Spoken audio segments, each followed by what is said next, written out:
I just want to actually start by saying good evening. And on behalf of HAE South Africa, I'd like to welcome particularly Frida. Frida's a well-known and experienced geneticist who's actually been practicing in Cape Town since 2006. Also to Alice, who is our patient in the UK, who can actually guide us through what she's experienced, which should be really interesting. And then I was just going to suggest, Frida has said that we could actually submit questions. So if you've got any questions, if you would actually just type them in the chat and we'll deal with them at the end. Okay, Frida, over to you. Thank you, Adrian, and thank you, Tamsin. So I'm just going to go onto my slides where I can see them, so then I can no longer see you all, but I'm sure that's fine. Okay, so I know you've had the talk by Marian Gomez, but I thought I would just do a brief overview again of the genetics of HAE, just as an introduction to talk through pre-implantation genetic testing. So I don't know if everyone just wants to mute. There's a little bit of noise on the line, on the call. Right, so I used this paper. So first, just full disclosure, I'm definitely not an expert of hereditary angioedema. I'm sure most of you know a lot more about this condition and the lived experience of it than I do. But I am a geneticist, so I'm approaching this as a geneticist. And I used this review from last year by an Italian group just to kind of consolidate what we know about the genetics of HAE. And I've put the link there if anyone wants to go and look at it. So some of the most important aspects of the genetics of HAE is that it is an autosomal dominant condition.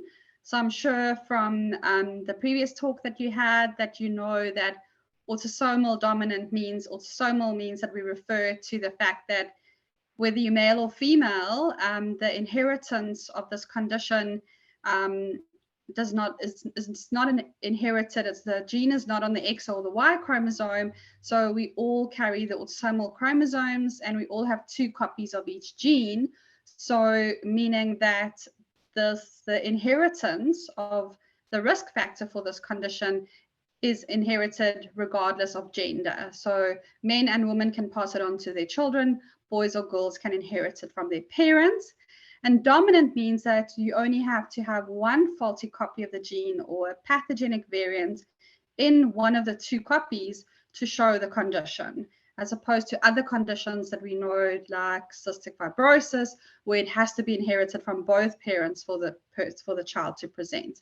So that's also important in the context of something like pre-implantation genetic testing, in terms of taking into account what the chance would be for an embryo to inherit that condition. Also very pertinent to tonight's topic is that about 25% of cases have no previous family history, and it's a spontaneous genetic mutation. So in genetics, we term that a de novo mutation. And that means that all genetic changes have to start somewhere. And in some families, it would have been inherited from generation to generation for a number of generations. Whereas in other families, it would have potentially started in the patient for the very first time. But then when you have it, it can be inherited by that person's children. And that affects our PGTM design significantly. And I'm going to explain why. So that being said, that the condition can be inherited by males or females, we know, and this article also highlights nicely that the severity and the course of HAE may vary greatly, even amongst family members that have the same genetic cause. And because we know there are different triggers and that hormonal factors can also be important triggers, we know that between males and females, the presentation can therefore often be the hormonal triggers can have a greater effect in females with this condition. But if we just look at the genetic cause and whether someone has that genetic cause or not, it would be 50-50. And then how they present may well be quite variable in a family or between family members. Right, so we know that when we have someone with a clinical diagnosis of a hereditary of HAE, then we know that the majority of cases will have a SERPING1 pathogenic variant. And that can be different types of variants that could affect how the biochemical test shows up in terms of diagnosing the condition.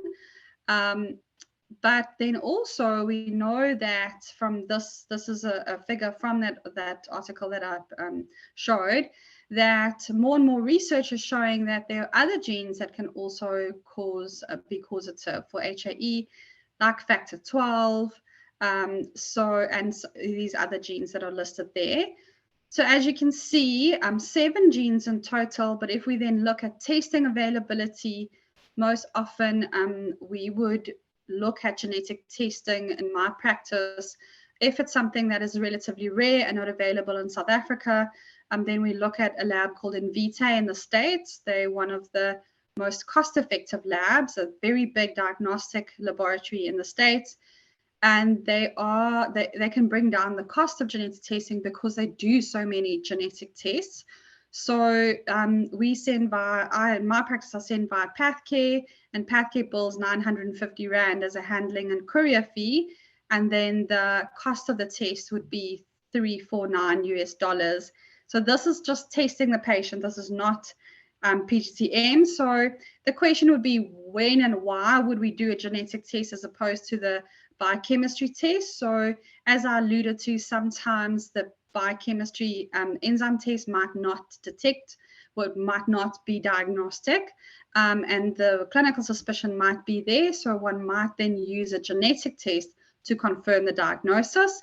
So the clinician would need to decide whether that's going to be helpful in establishing the diagnosis. So as you can see, this is a 4-gene panel, so not all 7 of those genes described, but these are the genes that have been shown to be involved in most cases. So there's SERPING1 and then those other genes as well. So most often genetic testing would not be the first line testing. It would be biochemical testing for the enzyme. But sometimes, like I've mentioned, it might be that the clinician or the family needs the genetic test. Also, if patients might want to test young family members, then that can be done at a very young age if we think it's going to be appropriate and helpful for management. But in most cases, genetic testing would be indicated if we want to think about testing embryos. So in order to test an embryo, you can't just go on a clinical and biochemical diagnosis. You need to know what is the specific genetic cause in that patient and that family. So genetic testing would be particularly important and a starting point to identify the specific genetic change in that gene. So there can be multiple, in 10 different families, there can be a different spelling error in the gene. I'm sure Marianne would have also mentioned that. So the first step in considering PGT-M is to confirm the molecular genetic cause in that family. So that is not a small amount, but if we compare it to the process of IVF and PGT-M, and that is the first step and has to be in place for us to review the case further. Okay, so in terms of PGT-M, pre-implantation genetic testing for a monogenetic condition, we know that compared to other conventional prenatal diagnostic tests, so technically we could, if we knew the genetic cause, we could via a CVS, a chorionic villus sampling, or amniocentesis, we could theoretically test a pregnancy to determine whether the fetus has the condition or not. But obviously that raises a lot of questions in terms of whether the couple would consider a termination of pregnancy based on that diagnosis. And that is obviously, you know, a lot of couples would not, because this is such a variable condition and it's difficult to predict exactly how the condition will present. So for these type of very variable conditions, PGT-M has been a groundbreaking procedure for many couples who would not want to do an amnio CVS, which does have an associated procedure risk of potentially small risk, less than 1%, but a chance of causing a miscarriage by doing the procedure. So we always have to think carefully whether it's, just a nice to have and knowing whether the fetus has that condition or not, or whether it is, indicated and whether it's going to change management. So therefore, instead of testing once a couple's already pregnant, expecting a baby, PGTM has been developed to have a pre-implantation phase. So if you use IVF, you harvest egg cells, obtain sperm cells, and you do IVF, and that means you have up to day 5 embryo in the lab before you implant on day 6 into the uterus.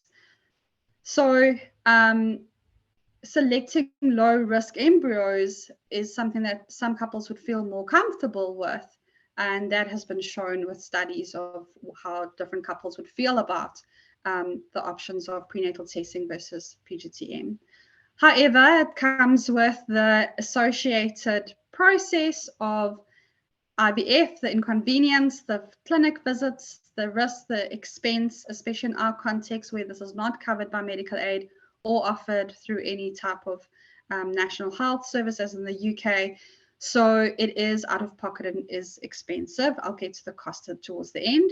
This has been offered since the 1990s in terms of the first PGD cases for gender selection, not to choose boys or girls, but for conditions that only present in boys. So that was the easiest way to be able to choose an unaffected embryo, was to choose an embryo that we could show, that those researchers could show were female and therefore unaffected by a condition, for example, like Duchenne muscular dystrophy.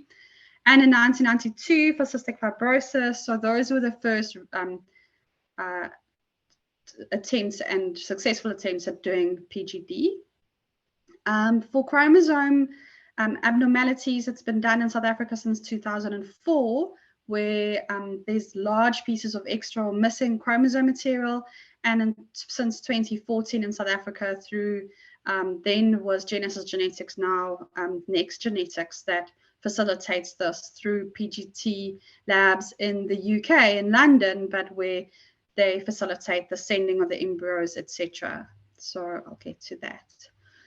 Okay, so the process, the idea is to first have a test design, and I think that's one of the most important aspects of understanding PGTM, is that you cannot just send biopsy samples to a lab. The lab has to be pre-warned, prepared, and have a designed test. The test is actually designed for that couple, for that family.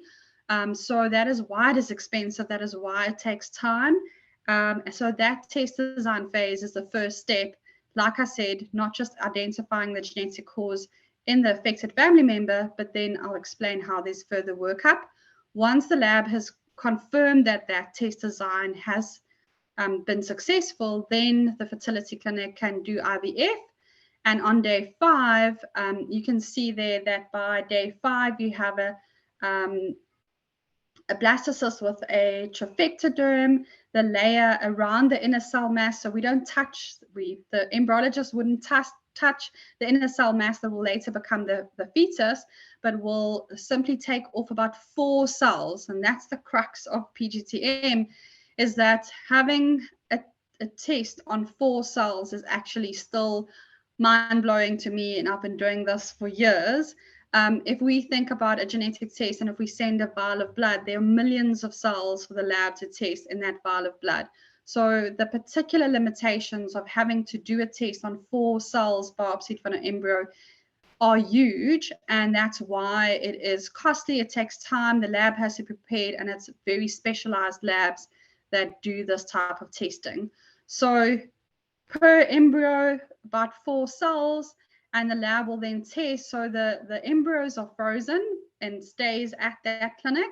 The biopsied cells are sent to the specialist laboratory, perfectly labeled, so that we know that embryo 1 is then tested, and a result can be given as to whether that is a high risk or low risk embryo, so whether the condition has been inherited or not.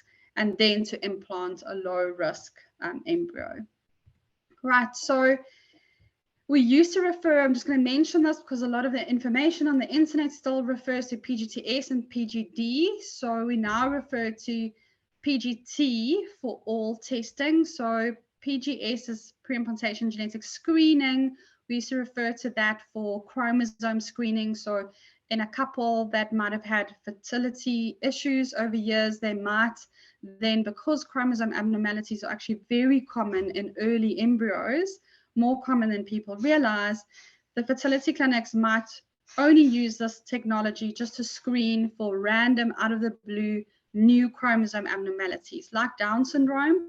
But the purpose is usually not to test for Down syndrome, which, you know, that child could survive with Down syndrome. The majority of other, because chromosome 21 is one of the smallest chromosomes, a fetus with an extra chromosome 21 will survive, and that's why we've all heard of Down syndrome. But the majority of other chromosomes that can be extra missing and out of the blue will not be compatible with life, will cause non-implantation or early miscarriage. So this technique has been used to screen embryos to choose one with a normal chromosome complement, and that's referred to as PGTS or PGTA, so pre-implantation genetic testing for aneuploidies. And that is usually a step 2 of PGTM. So PGD on pre-implantation genetic diagnosis refer to where we know there's a specific condition in the family. We now refer to it as PGTM, pre-implantation genetic testing for a monogenetic condition. Monogenetic just meaning it's a known genetic condition caused by a single gene, like HAE is a monogenetic condition, one gene being the cause of that condition. So PGD is now referred to as PGTM, and usually most labs and most fertility clinics and most geneticists would advise that if we are doing PGTM, that is a second step, PGTA is also performed so that we actually choose an embryo that is most likely to be viable, because an extra missing chromosome is unlikely to be a viable embryo. Okay, so the first step in the process is to see a genetic counselor with experience in PGTM.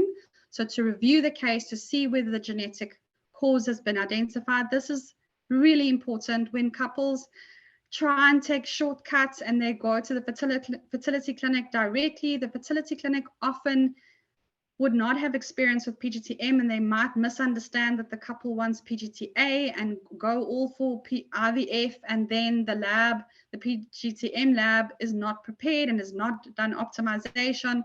So a geneticist really has to drive this process and coordinate everything that should happen. And the first step is to review whether there's a known genetic condition and to review the family history, which I'll get into why that's important. Genetic counseling to make sure that the couple understands the limitations and understands the accuracy and the process. Test design. So often we need to, and I'll get to this in the next slides, have samples of other family members and use those DNA samples from other families to track the condition over a generation, and I'll explain that in a moment, but that is something that the couple needs to understand why and understand how we would then go about that practically. The test design by the PGTM lab, and then only to go ahead with IVF and embryo biopsy, and then a report that shows the results for each of the embryos tested.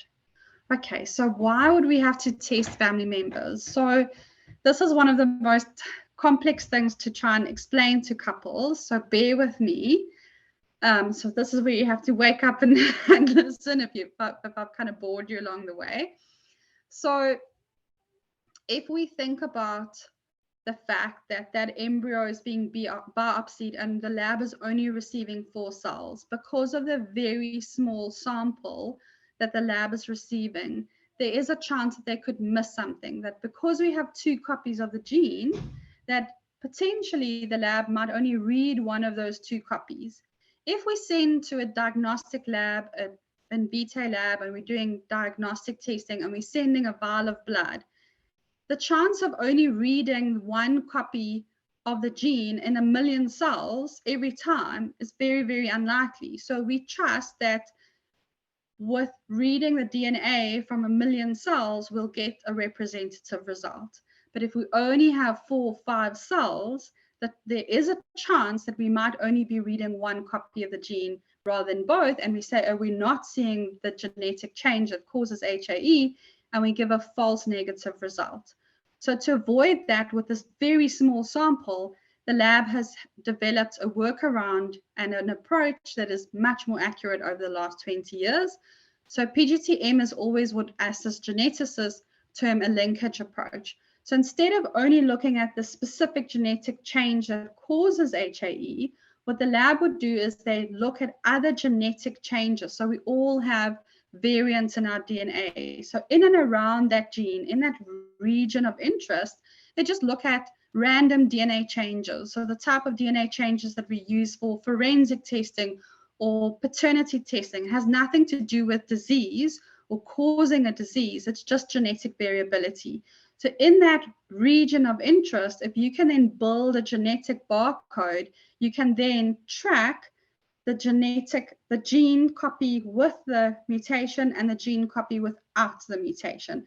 But you have to understand that when you read this barcode and this barcode in one person, they're superimposed on top of each other because you're reading the DNA code of both copies at the same time. No lab has been able to say maternal copy, paternal copy, one read, one read. We read those two copies at the same. So the different bars of the barcode, we don't know which are traveling together. We don't know which are on separate copies of the gene. But how we can determine that is to track it over a generation, because over a generation, it means that that barcode has traveled together as an egg or a sperm cell in the next generation.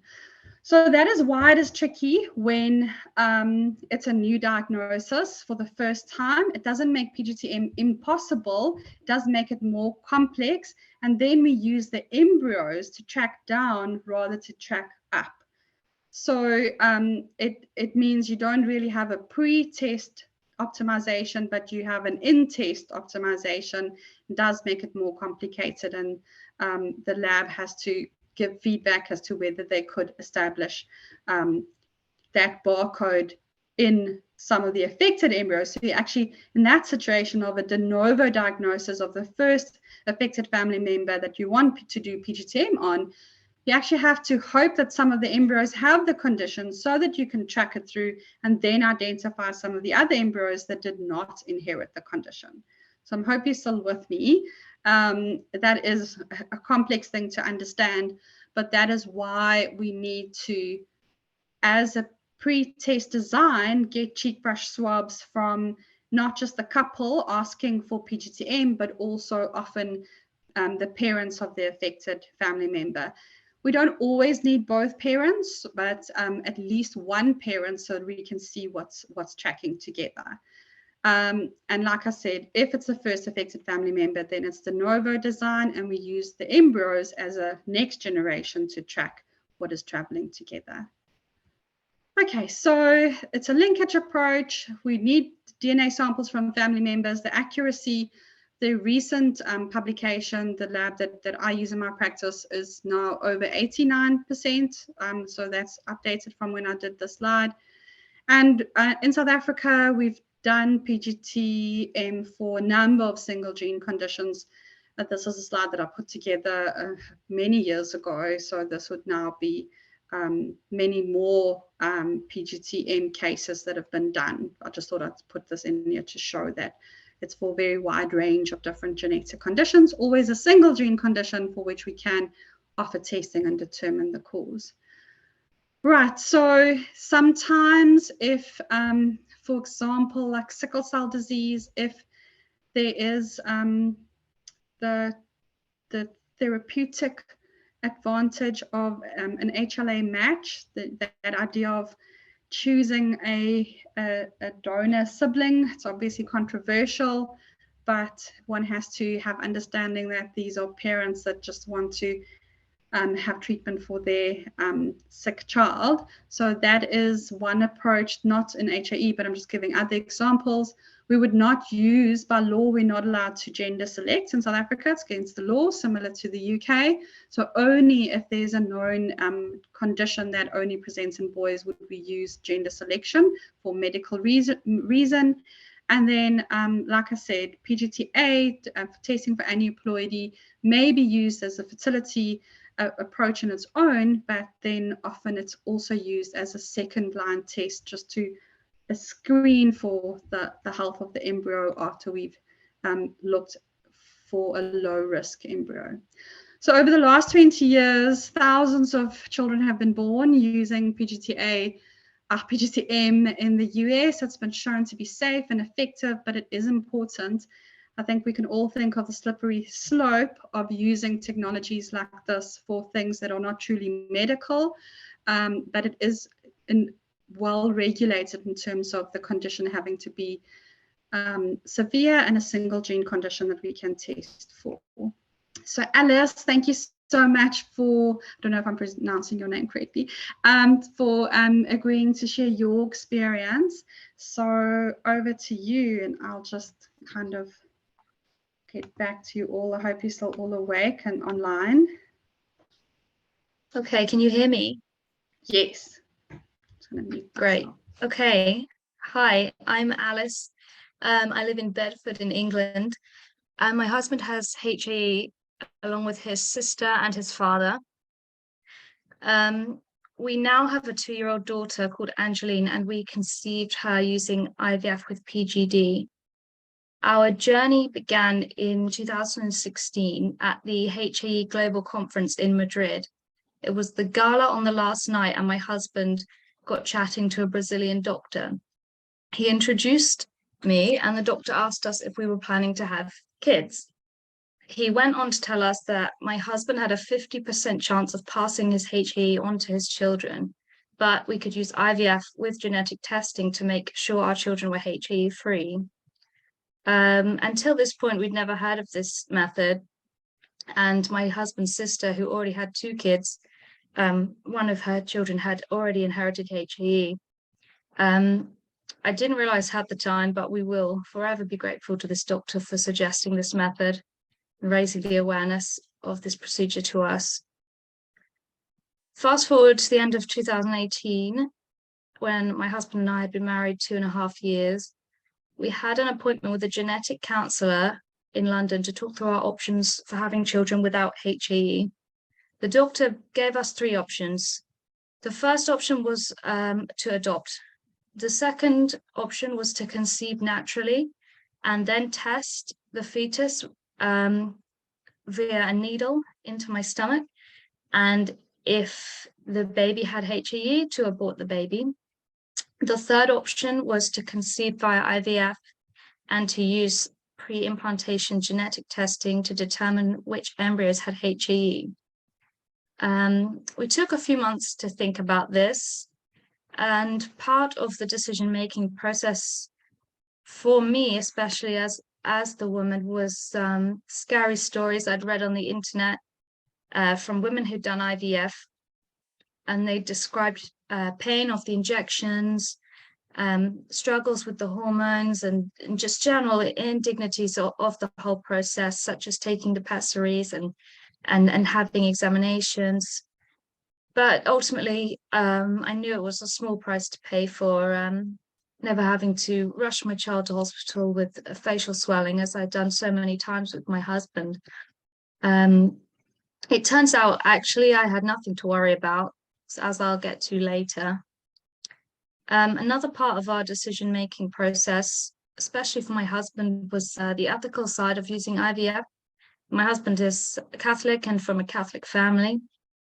He spoke to his priest and his family, and in the end, he decided he was happy to conceive using IVF.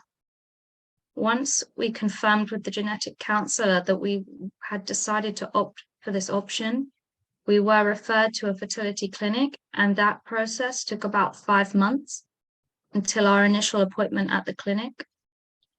Our first appointment, we had to get some tests done before the process could go any further.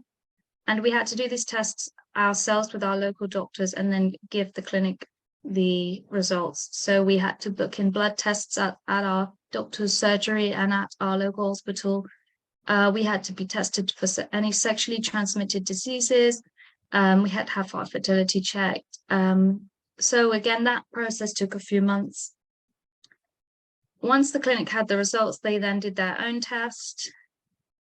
And after about a month more, we completed all our tests, and the clinic referred us to a genetics lab who would manufacture a test for any embryos that we produced. The genetics lab made an appointment with us, and we had a 1-hour phone call.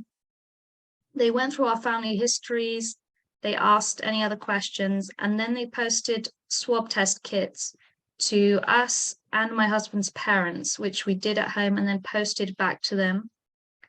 The swab tests allowed the genetic lab to design a test to isolate the genetic marker for HAE in our family.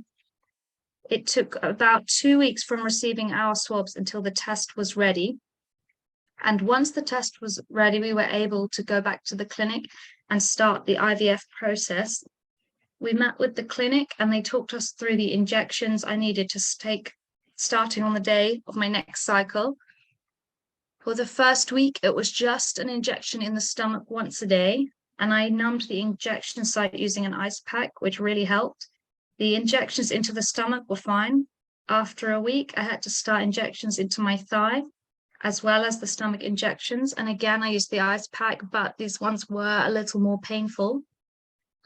I did 1 thigh injection and 1 stomach injection every day for the next 2 weeks. And then I went into the clinic to check on the progress. The clinic did a blood test and used a probe to check the size of the eggs in my ovaries. But after the first visit, the eggs were not big enough. So they asked me to come back in 3 days, where they did the same. Again, the eggs had not reached the desired size, so I had to come back in another 3 days.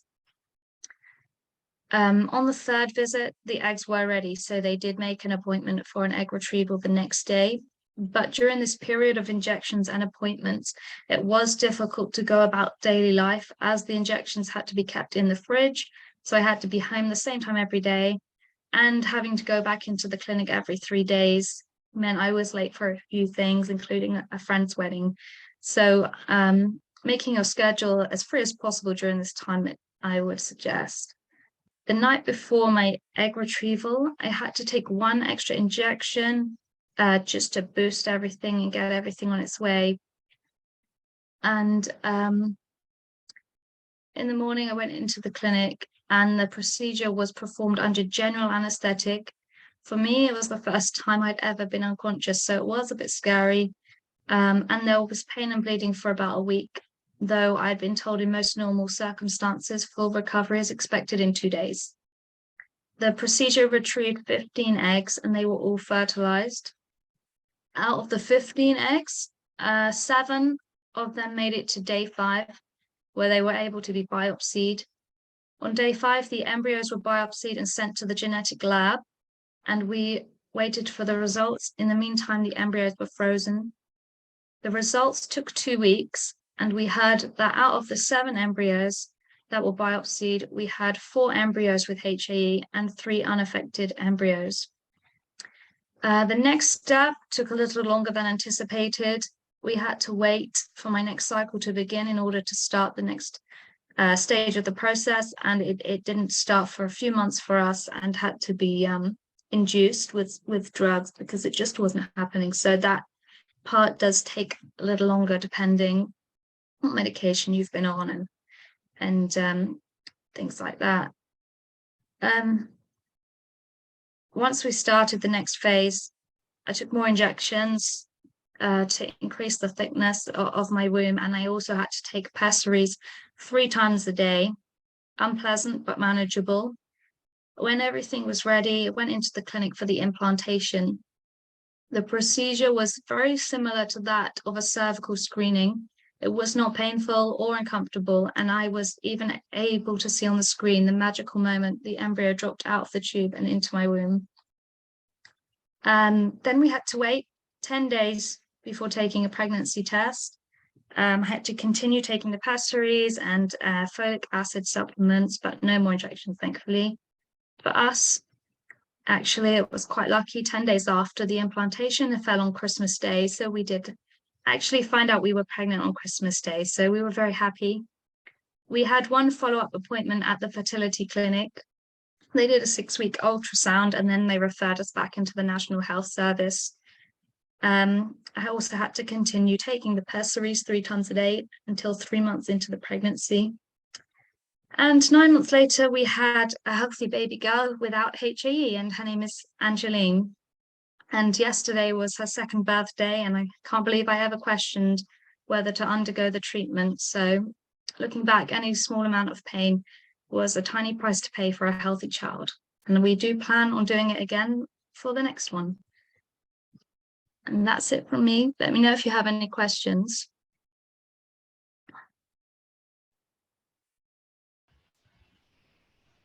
Wow, I'm just trying to unmute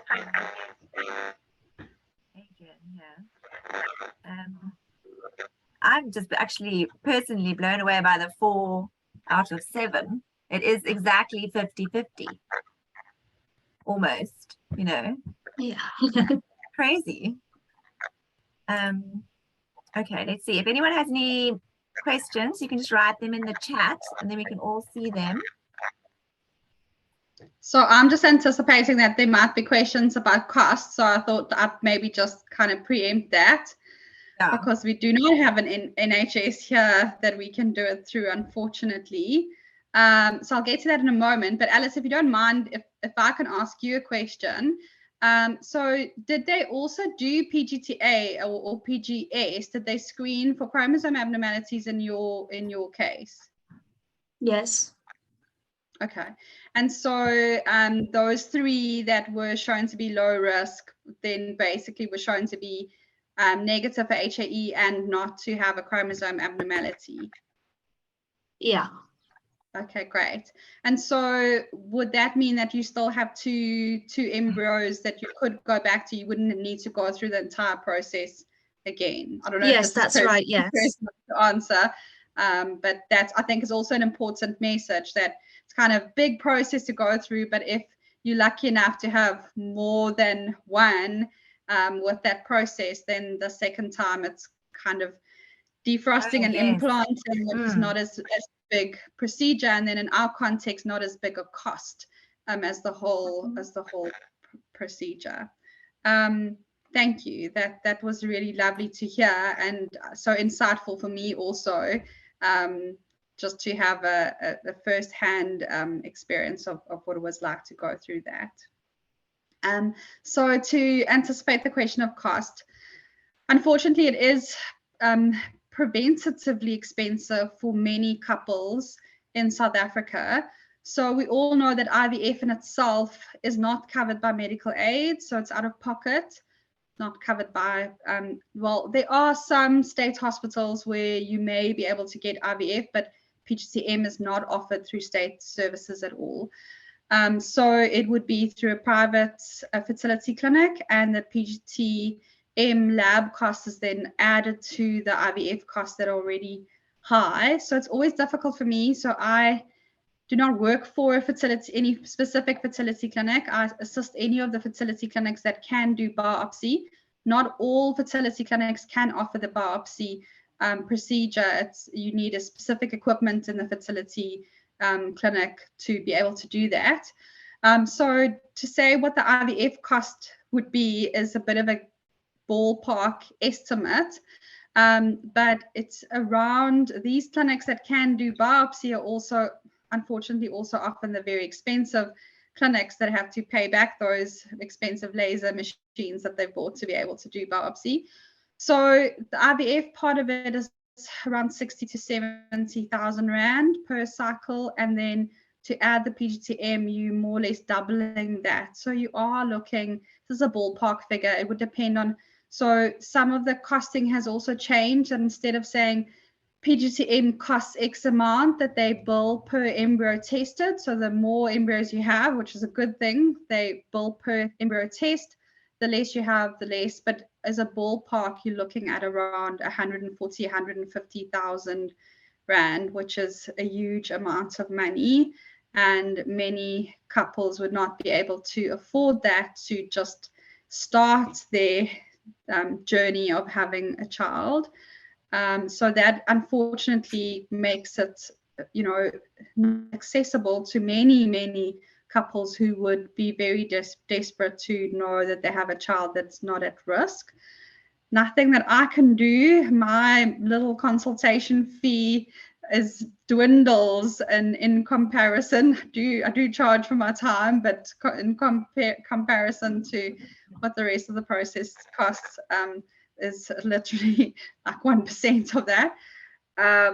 So yeah, I think that as much as PGT has been such an exciting field to be part of, where we can identify genetic conditions and we can truly offer something that is preventative, it has remained really frustrating that it is not accessible for many couples in South Africa.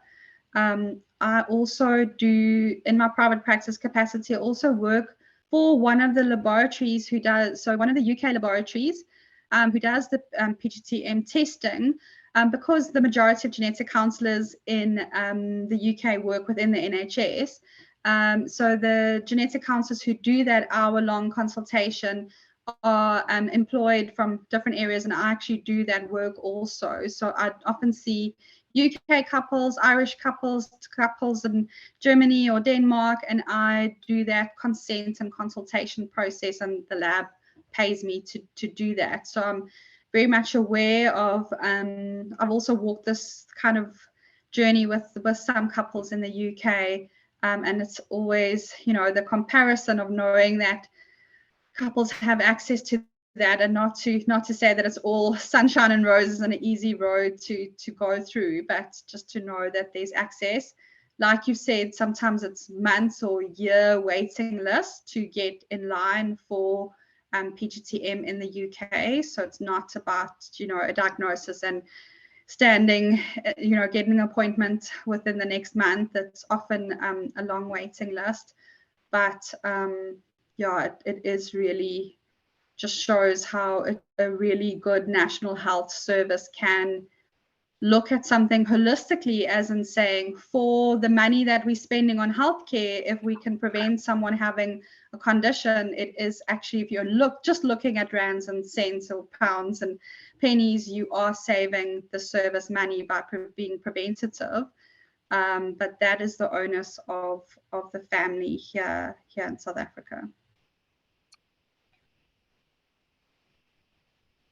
Yeah, definitely. I unmuted you, Adrian. Okay.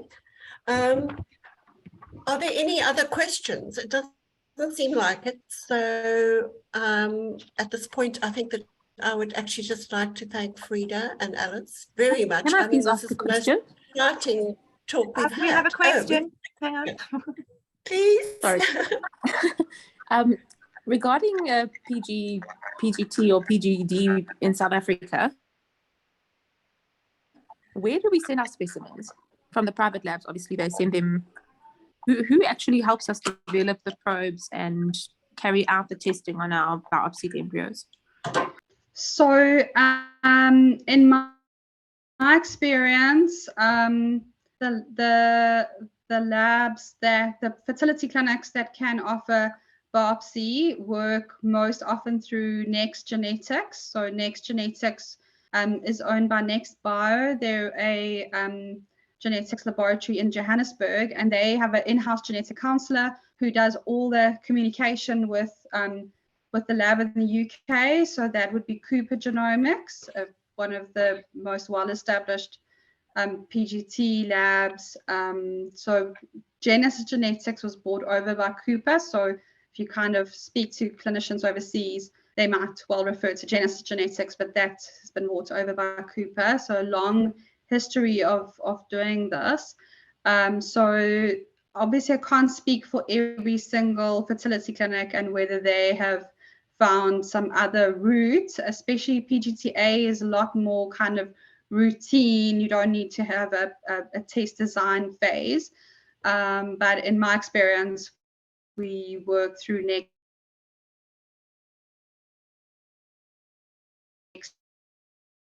Bio as a local work goes to the UK lab. Does that answer your question? Do you foresee in future that this technology will be locally available? Sure. There are a handful of PGTM labs in the world because it's so specialized. If you think about the fact that you're receiving 4 cells to test, just your contamination protocol to avoid the technologist having a cell of theirs and landing up in between that sample. So it's very specialized. And so I think the current model of, you know, making it available and sending it on to a specialist lab in the UK, I honestly don't think that it would be very easy to be viable in terms of getting those expertise and having enough numbers to run a PGTM lab. PGTA is a different story. So NextBio does PGTA in-house. They screen for chromosome abnormalities for those fertility clinics who only want aneuploidy screening, so chromosome screening. So that is available in South Africa, but that is looking for a chromosome abnormality, not for a single. So a chromosome, like a whole file, a single gene condition is looking in the specific page, knowing which specific letter where the spelling error is. So it's in genetics, it's worlds apart from each other in terms of technique and lab technique and methodology. Sorry, Frida, I've got lots of questions. Carry on. Everyone else should also ask questions. Yeah, they should. Carry on, you go ahead. Do you believe that the IVF journey, and I mean, obviously this talk is to educate and explain about the prevention from an embryonic stage. Do you think it's an emotionally sparing process to go through the whole IVF story versus genetic testing during pregnancy? Gosh, that is a very difficult question to answer. As a genetic counselor, I believe it is a genetic counselor's role to clearly outline choices to a couple. And couples will have different ways of approaching that decision making. The 2 members of the couple, the partners might have different ways of approaching that decision. And obviously that's part of helping a couple decide. So, I mean, I hope I didn't sound like I'm saying PGTM is an easy route, because I'm not saying that it is, but research has shown that many couples have very significant ethical issues with termination of pregnancy, and they would feel that PGTM is something that they would consider. So for them, the one is something that they would consider, the other is not. And I'm not saying that is the reasoning or the opinion of all couples. It's just there have been studies to look at that, and that is what has been found. So that's an objective opinion. I think there's so many factors that come into play with those type of decisions. You can imagine that everyone on this call tonight will have a different journey of how severe HAE is for them. So if someone is mildly affected and they have not rushed to hospital, and it's not something that has had a huge impact to them in their lives, that consideration of saying one of the options is to have a baby and the baby might have HAE or may not, that is a very different lived experience and basis of making decisions to someone that has experienced this condition as a very severe condition, a life-threatening condition. So we have to explain to a couple that we cannot predict the outcome. It can be mild in appearance and severe in an affected child. So that's also part of genetic counseling, is to give as objective information as we can, as we cannot predict outcome. Even if it seems to be mild in a parent, we can't say it will be as mild in a child. So there's a level of uncertainty coming into those, helping a couple make decisions based on the uncertainty of the predictability of how affected that child would be. But to acknowledge that, as Alice has said, the process of going through IVF is not a walk in the park. It's not a, it's an involved process. It's an emotional roller coaster. Every single step of the process has its new kind of variables of how many egg cells, how many fertilized, how many were sustained, how many successful biopsies, how many shown to be unaffected, how many may have a chromosome abnormality that's been identified. So that's also maybe a bit of a public service announcement, is that we all know that there's a chromosome associated risk with age. So if any couple were to consider PGTM, the fact that the older the female partner, the higher the chance that there might be a random out of the blue chromosome abnormality.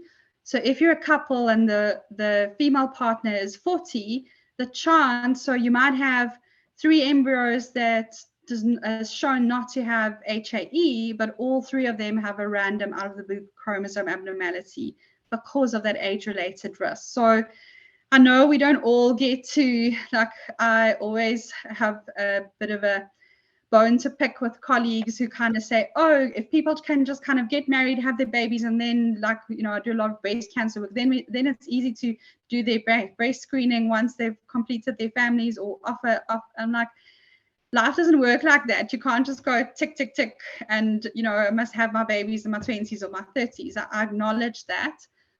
But if it's a choice of delaying our childbearing years, and if this is something that a couple is considering very seriously, the earlier the better. And that comes from years of doing this, and the heartache of those couples where there aren't any embryos that can be considered for transfer with the second step of the chromosome screening. So yeah, I'm not here to tell anyone we all know it's not a good idea to have your babies at age 16 for many reasons. But biology and evolution does not know that. They still think we are biologically most fit in our very younger years. So one has to make your own decisions, but from a having the best possible chance of having an embryo to implant, that is something to also consider. Sorry, Megan, I've taken your answer to a very whole different angle. I don't know if that answers your question. I think you answered it brilliantly. Thank you. I think if I could just add to that as well. Once you do the first, the whole journey, and then you do have those embryos in the freezer, and if it doesn't work out for you and you don't want to carry on for a few years, those embryos will always be from your younger self. So even if you then go on and want to try again when you are in your 40s, those embryos are from your 30-year-old self. So it's worth doing it, at least once, just to have that there if you can. Definitely a very good point. That yes, those embryos are risked at the time of egg retrieval, not the maternal age of implantation. So that's definitely true. Unfortunately, in our context, it's about saying, well, when do you actually have the money saved up to go through this? And that's also a very realistic impact of why people delay this process, because they need time to save up for it. So in no way am I kind of oblivious to that either. But from a biological point of view, it is something to take into consideration. Can I just say something? HAE specialized medication is tremendously expensive. So when you actually look at the price of IVF, although it is expensive, it is way, way cheaper than actually going through a life of medication, of specialized HAE medication. So that's No, a big exactly. factor. Definitely a good point, and I wish medical aids would hear that point and kind of engage around that point, which they don't. But it is true. It is as equally as it is not cheap to have IVF or PGTM in this country. It is also not cheap to have any chronic medical condition or chronic medication in this country that often needs to be self-funded. So definitely needs to be factored in. Yeah, as somebody once said to me, it's the price of a second-hand car. And I suppose in a way that's sort of true. Correct. Yes. Okay, well, are there any more questions or can we finish up? No. Okay, well, once again, thank you very much, Frida and Alice. It's been the most enlightening conversation I think that we've had for a long, long time. And I'm sure actually in the future, we're actually going to come up with millions of questions that we just can't think of now. So if you don't mind, maybe we'll come back at a later stage and we can actually take up where we've left off or fill in gaps. Definitely. And then also just to add that a lot of the process is individualized.